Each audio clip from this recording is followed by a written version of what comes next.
Hello বন্ধুরা, welcome to পর্নাস canvas. আমার একটি নতুন ব্লগে তোমাদের সবাইকে স্বাগত। আজ রাতের একটা রান্না নিয়ে চলে এসেছে। ডিম ভাপা করে রেখে দিয়েছি। কড়ায় তেল গরম করে ডিম ভাপাটা ভাজতে দেব। আর পেঁয়াজ, কাঁচা লঙ্কা আর টমেটো আমি কুচি করে রেখে দিয়েছি। ডিমগুলো ভাজা হয়ে গেলে সেই তেলে আমি আলু ভেজে নিচ্ছি। দেখো কেমন লাগছে। আলু ভেজে তুলে নেওয়ার পর সেই তেলে পেঁয়াজ, টমেটো, লঙ্কা দিয়ে দিয়েছি, একটু নুন দিয়ে সেটাকে নরম হতে দিয়েছি। এরপর রেগুলারের যা মশলা, হলুদ, চিনি, ধনে গুঁড়ো, জিরে গুঁড়ো, লঙ্কা গুঁড়ো দিয়ে একটু জল দিয়ে মিশিয়ে নিয়েছি।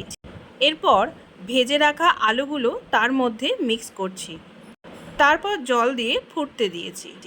একটু গা মাখা মতন হয়ে আসলে ভেজে রাখা ডিমগুলো আমি এর মধ্যে দিয়ে দিচ্ছি। আমি এই রান্নাটার নাম দিয়েছি বেকড এগ কারি। তোমাদের দেখে কি মনে হচ্ছে, কি দেওয়া উচিত এই রান্নাটার নাম? আমি কিন্তু মন থেকেই বানিয়েছি এটা। মাঝে মাঝে রান্না নিয়ে এক্সপেরিমেন্ট করতে কিন্তু খুবই ভালো লাগে। তোমরা কি বলো? তোমরা কি দেবে এই রান্নাটার নাম আমাকে বলো।